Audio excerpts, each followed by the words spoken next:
All good. Darling, do you like my hat? It's fabulous, darling.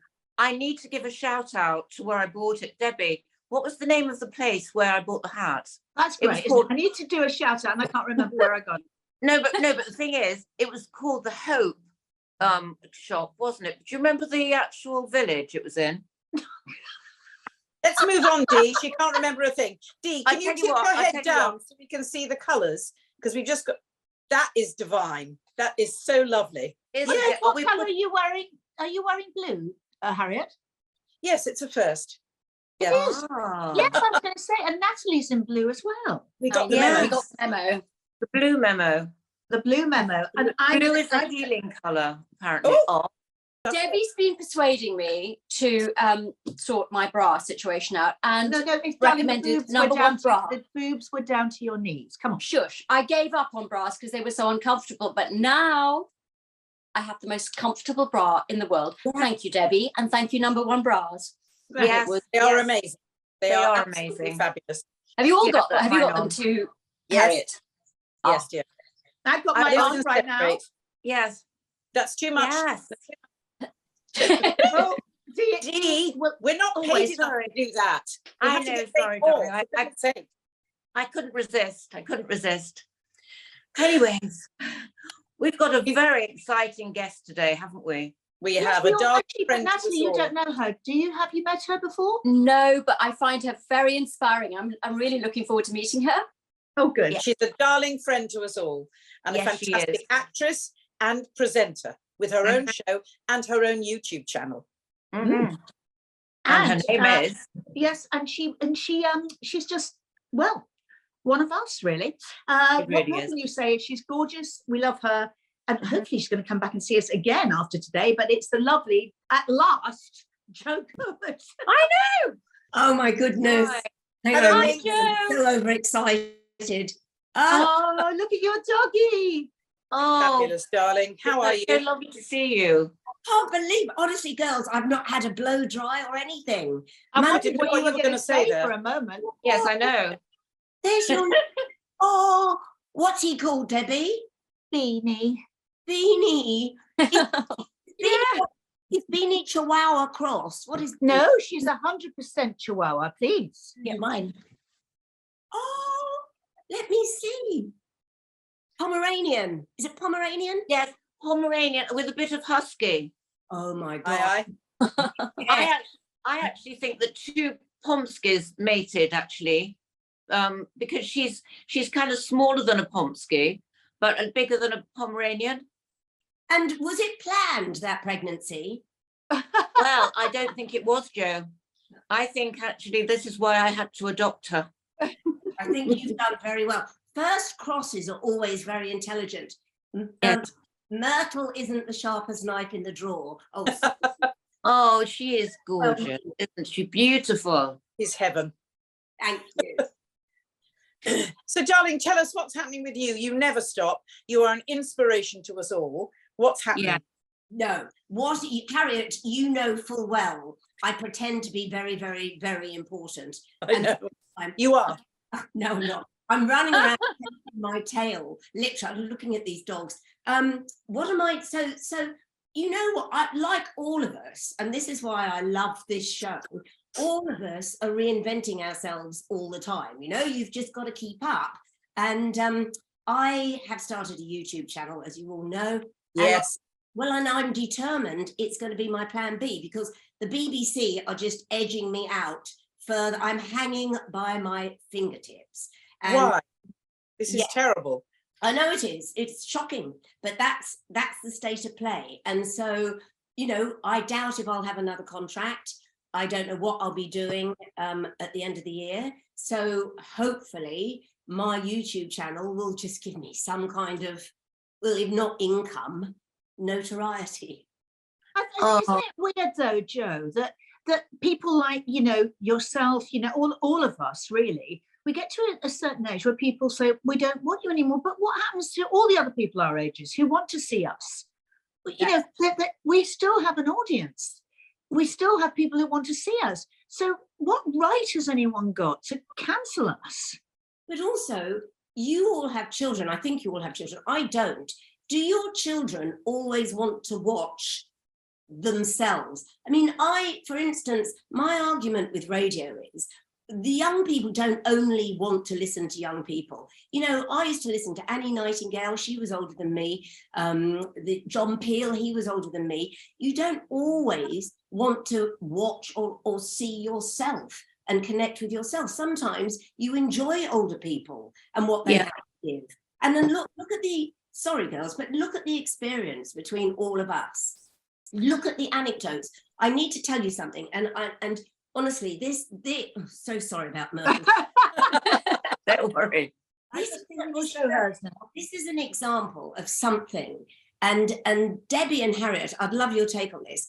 On my radio show yesterday, we had an intimacy coach who was talking about the sex scenes in the Netflix series You. And the leading actor in You said, I don't want to do so many explicit scenes for the sake of my wife, which is fair enough. And so we started talking about, look, I was playing Dolly Birds, we were all playing Dolly Birds. And if there was an intimate scene, they used to say, well, there's a closed set. And you thought, is there? I can see the props guy over there. All right, okay, it's a closed set. And then you were just left. You were left with an actor, often a lot older than yourself, and you just improvised. And it was as embarrassing for them as it was for us. Mm-hmm.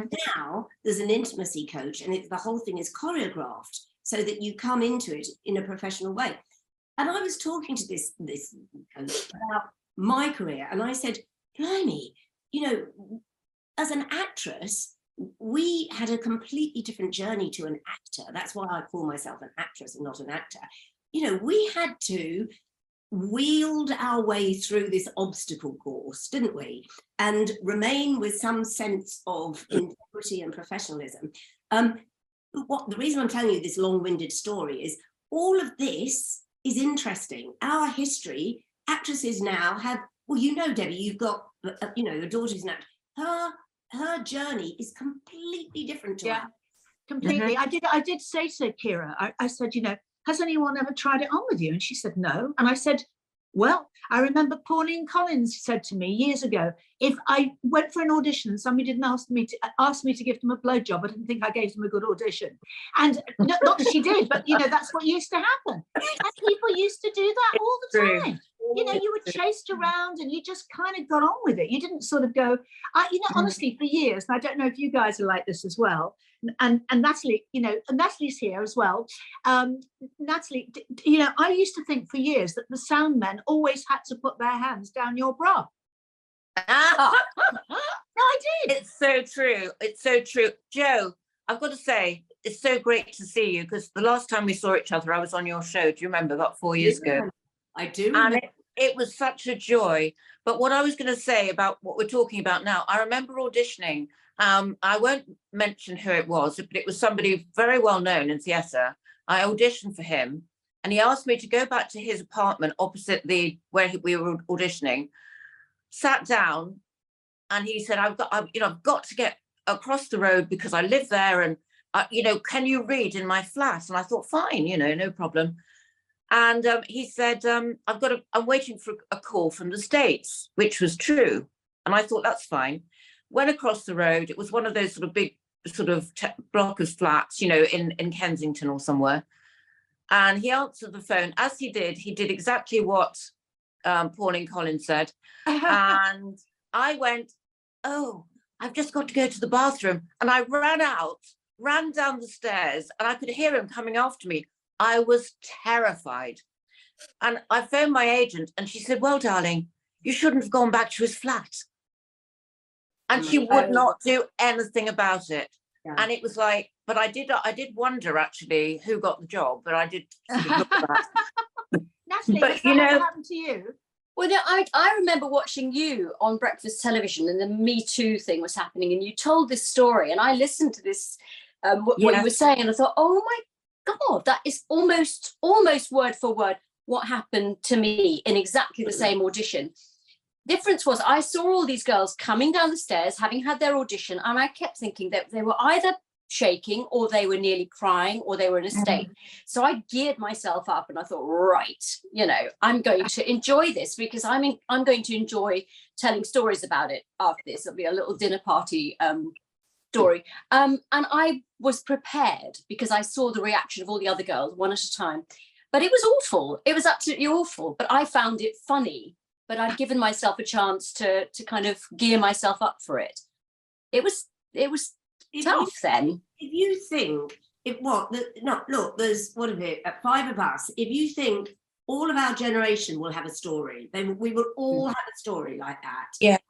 And I'm pleased now that there's someone watching out for actresses and actors. I'm really pleased. At the same time, you learnt survival, whether that was a good thing or not. You had to survive. I mean, I did what was called the worst horror movie ever made for all the wrong reasons. Moon with Lisa Vanderpump, would you believe, from Real Housewives. And we were up in the Lake District filming this, and they were writing nude scenes in. We were all staying up there as they were going. And it was before mobile phones. We were all on a payphone in the hotel reception, ringing agents saying, I've got to take my clothes off by a lake tomorrow. And the agent saying, darling, just do it. We'll sort it all out when you get back. You know? And I thought, yes. Can you imagine that happening now? And so, you know, I do think actresses maybe now have a very similar life to actors. But for us, an actress was a completely different journey to an actor. Yeah, really you're so right. And I think now what's interesting is they don't have that abuse that doesn't have a voice, but they have other kind of trolling, all sorts of other things that we don't have or didn't have, that they have to deal with. And I think what's important is, and you're so right, strategies for survival that we've learned are still relative and relevant today. And I think sharing those things, not just as actors, but as women, is so important. And to think we don't have a voice, or that you don't have a voice that's needed to be heard still, Jo, is absolutely awful, because absolutely we do. And it's so important for all the women who went before us, who gave us our freedom and us our ability to have birth control, to have a vote, to have, you know, a voice. We need to carry on being there, not pushed aside. It's so important. Yeah. And I think you're right, Jo. I think you're doing with your, you know, your own channel and everything else. You will get the people, because people will find us like they have with Wonderbirds. Yes. You know, we've just got to go in a different direction. That's all. Yes. You know, so the BBC are old-fashioned, and you know they're trying to modernize themselves, but it's not working. So we don't need them. And I think terrestrial television will be finished within 10 years anyway, and radio possibly. So we've got to start something else. And so it's now down to us to trailblaze and do something different. So we're all behind you, Jo. We'll give you as much help as we can, and we all want to be on your channel. Oh gosh, yes. I saw Debbie on. I thought it was fantastic, Jo. Really. I'm actually blogging you all now, because you are all going to be on my blog on Sunday, everybody. This is Wonderbirds. Yay! Actually, I'm filming with these guys. I know these guys. These are my mates. This is my family, basically, because we're all contemporaries, and they have this amazing show, who is Hass? Cass is amazing, who sorts this out. He is. He is amazing. Hello. He gets a bit embarrassed if he hasn't looking gorgeous. Are you looking gorgeous today? I am not. Hello? No, I am looking scruffy. But thank you very much for that, Jo. Yes, absolutely. Oh, thank you, Jo. He is we brilliant. asked him to come on camera, he goes, "Oh, honestly, he's worse than we are. He really is." Yes, he has to have his on. I mean, it's makeup and embarrassing. everything. He is like the voice of God. I do, but it is interesting though, because I wonder whether you are, because Harriet said, you know, this generation have trolling. I have so much trolling, you know, but I think the trolls, I shouldn't really say this, some of them are really funny. Some of them I answer and say, you're absolutely right. You've got me sussed. Do you know what I mean? Some of them, I'm convinced are journalists because they're so clever in what they write. Others are ridiculous. But yeah, the trolling. I mean, I don't know about you girls. I always interview these actresses who say I never read reviews. I read every review, and I remember every bad review I ever. Me too. Me too. Yes. Me too. Yeah, same. And do you remember they used to, in those days, they pin it by the stage door. So every member of crew would see, you know, Yes. Awful. I think it's important to believe the good ones and know that the bad ones are completely wrong, and leave it. Absolutely Well, right. John Stride once said to me, "Don't believe the bad ones, but don't believe the good ones either." And that's always been my motto. Oh, really. yes. But my favourite review that I ever had said Debbie Arnold's voice is no, two of them. One of them said, not Debbie Arnold, not even Debbie Arnold's wonderful cleavage could save this production. That was one. That was by Milton Schumann from the Standard. You couldn't get away with that now either. That's really No. No, but it terrible. was so funny. Yes, funny. Yeah. And the other one was Debbie Arnold's voice. We can tell you how old this review was. Is as sharp as a McEnroe serve and twice as painful when it hits you. I love that. A reference to McEnroe. You see, you remember them. Did any of you work on a Derek Nimmo tour? Did you do Yeah, No, I never did one. yeah. Gosh. So you'd be touring. He was like Father Christmas to the actors. He gave you first class accommodation in 5-star. I did 4 of them. I loved it. I loved it. But I remember being in the Middle East doing an Alan Ayckbourn production of Round the Table. Can you imagine that? So recreating the old vicarage in Dubai. Or, it was absolutely crazy. But I was with Liz Crowther. Do you know Liz Crowther? Yeah. I was at school with her. At Arts Educational. Yes, Arts Ed. Perfect turnout as well, Harriet. Anyway, she's a brilliant actress. She was far better in this production than I was. And I remember the South China Post would review the show, and every country that we visited, whether it was Hong Kong, Singapore, Bahrain, where else, all of Kuala Lumpur, they all had the South China Post, and it was all put under the door in every hotel, in every country we ever went to. And the review for the Alan Ayckbourn raved about Liz Crowther, and then it said, and Joanne Good seemed to be on another planet. Oh. Whatever country, this flaming South China Post review was like following me everywhere. It was awful. One of the worst tours I ever did, actually. But they were so much fun, weren't they? I mean, I was arrested with Judy Buxton in Egypt, in Cairo, because we're doing a play called Last the Red Hot Lovers, and as glamorous as the play, you know, doing the show is there, you actually most of the time had to, because you got ready in your bedroom, and you had to usually go through the kitchens at the back to get on the stage, because it was, you know, so anyway, so each set was different. So Judy and I came on for the curtain call, and we walked down together, and there's Judy in a very, very short dress, black dress, and me in a cowboy hat and sort of big jacket and white trousers and very low top. And they thought we were hookers, and they arrested us walking through the hotel. So we never got to the curtain call. And Derek had to come and get us out. It was such great publicity for the show, but it really happened because we said we were in the show, and they went, "Oh yeah," just took us from the hotel. I could love that story. I loved about that job. That job was like, you know, it was like manna from heaven. You were just given this wonderful lifestyle. And do you remember, Debbie? Derek Nimmo would always say, "What is it about actors? I give you this wonderful accommodation, these amazing venues, and you all nick the toweling roads." We got to, I think, Kuala Lumpur Airport, and the hotel phoned ahead and said, "Can you look in the actors' suitcases?" Because they're stolen in the toweling roads. And Derek Nimmo said, "What is it about actors? You know, you have to nick." We always did. When I did Minder on the Orient Express, and we were on the train for about 6 weeks, because obviously the whole lot of us had to get on the train, even if you were not filming till the very last scene, because they couldn't come back and get us. So we were on this train for weeks, all of us, and it was really just an amazing experience. Anyway, so of course, you know, we're taking a few glasses and this, that, and the other. And at the very end of the shoot, they came and they gave us all this a glass, a knife, a fork, you know, from the Orient Express. And they said, "And can you please give us back the ones you've taken?" Oh.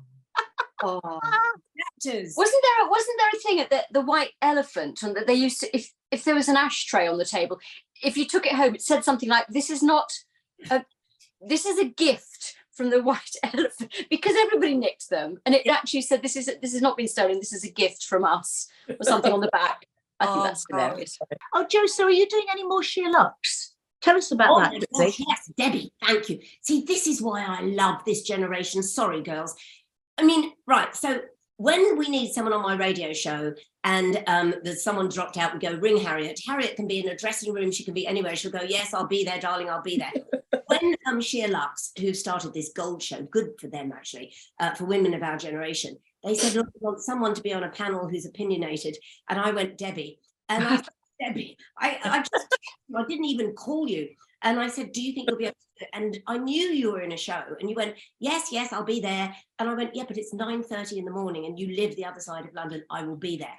That, to me, is what our generation is all about.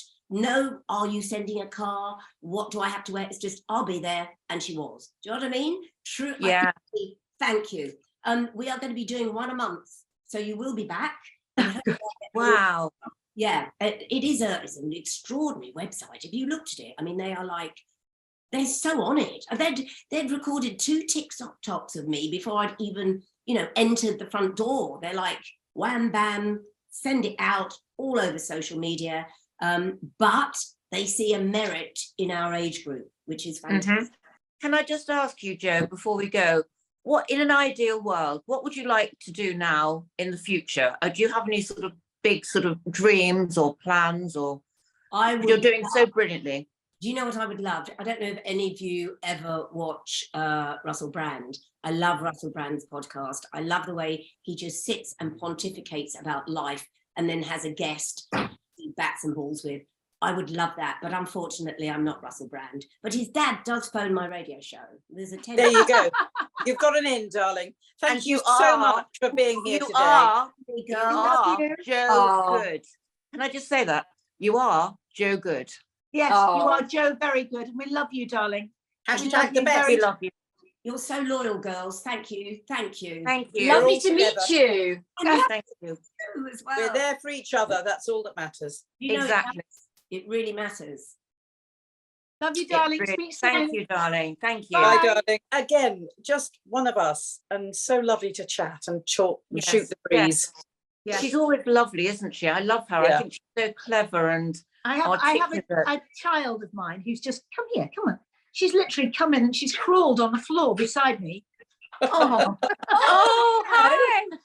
Sorry to just. Oh, hi. Hi. Yes, lovely to see you. She's been calling me, Mummy, and I haven't answered her. So then she came. So how lovely. Here she is. And now I'm going. And now she's going. Okay, bye. Goodbye. Bye. Lovely to see you girls. We'll see you soon. See you soon. Bye. Bye.